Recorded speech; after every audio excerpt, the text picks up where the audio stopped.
Hello friends, you're welcome to Scratch It with Prime again, and today we're going to be looking at some motion blocks which some persons have been asking, what's the use of this block?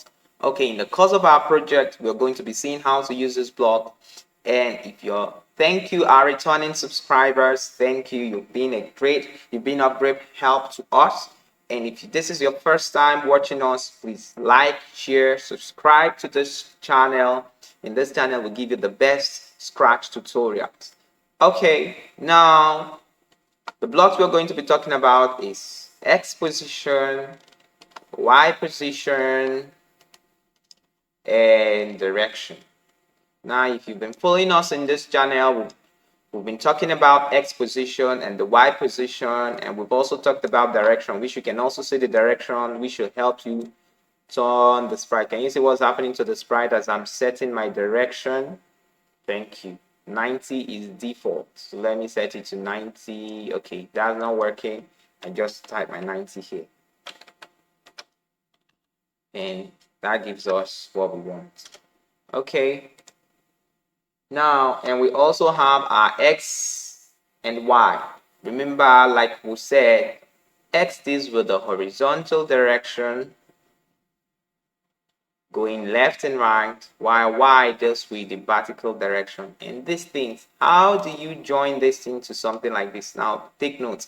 These things are used as input. You add it inside here, something like this. You add it inside here, and you can also add it inside an input position.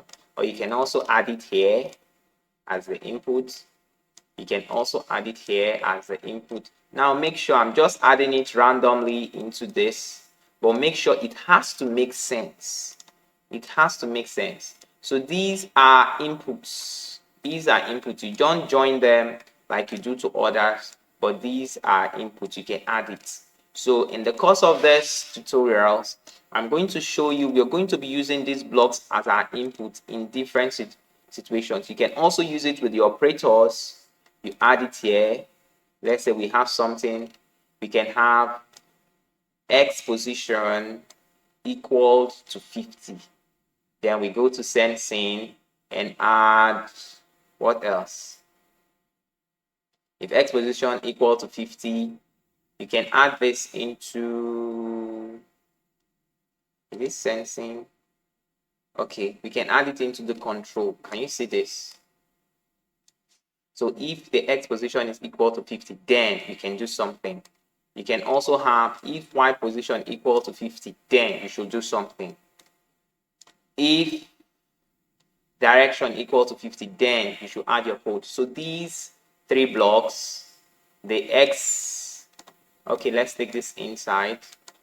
So these blocks, the X position, the Y position, and the direction, these blocks are called input blocks, also input blocks. So these blocks are the input blocks. It will help us to do some special code. So thank you. If there's any concern, leave it in the comment button. If you enjoyed this video, give us a thumbs up, like and share this video, and this will help us to make better content the next time. If you have any video you want us to make, leave it in the comment section and we're going to do it. Bye for now. Until we see next time. Remember, this is Scratch It with Prime.